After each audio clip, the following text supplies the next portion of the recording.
Magkakamay tayo. Ito ang aking hipon. Dami kong nilagay na sibuyas na puti.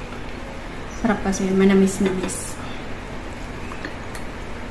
Hanggang mamayang gabi ko tong ulam.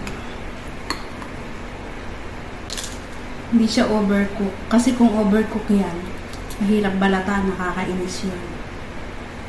Eh ito, mabilis lang balatan. Yung iba, ayaw nila nag-uulam ng mga seafoods kasi nahirapan silang magbalat. Pero pwede naman silang bumili nung balat na. Kaya lang, medyo mahal. Dito kasi medyo mahal talaga pag balat na nang bibilhin mo yung hipon.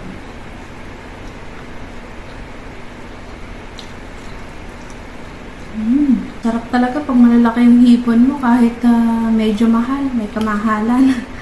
Okay lang. Isang lang. Tingnan mo naman yung hipon. Ang laki.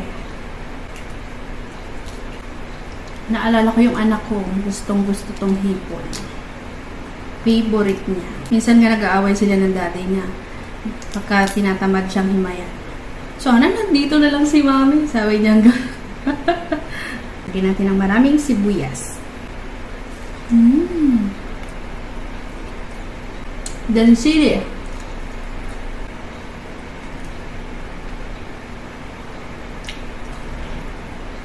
Sarap magkamay pag kumakain. Pero alam mo ba yung lola ko, ayaw niyo makita nagkakamay ako. Pero minsan pinapakita ko. Kahit ayaw niya, di ka tumingin.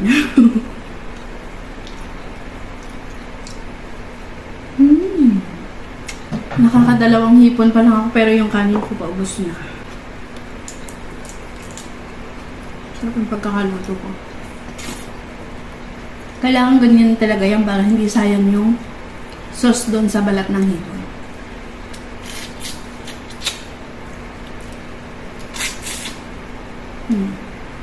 Sarap. Bawal makarami nito. Control kahit napakasarap.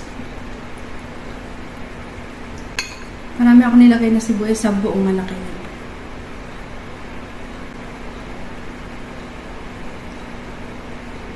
Sundan ng kanin. Sarap. Tapos, singkamas. Sarap yung singkamas. Bibili ulit ako. Isa lang yung binili ko, 25 NT. Tikman naman natin tong dragon fruit. Tamis din.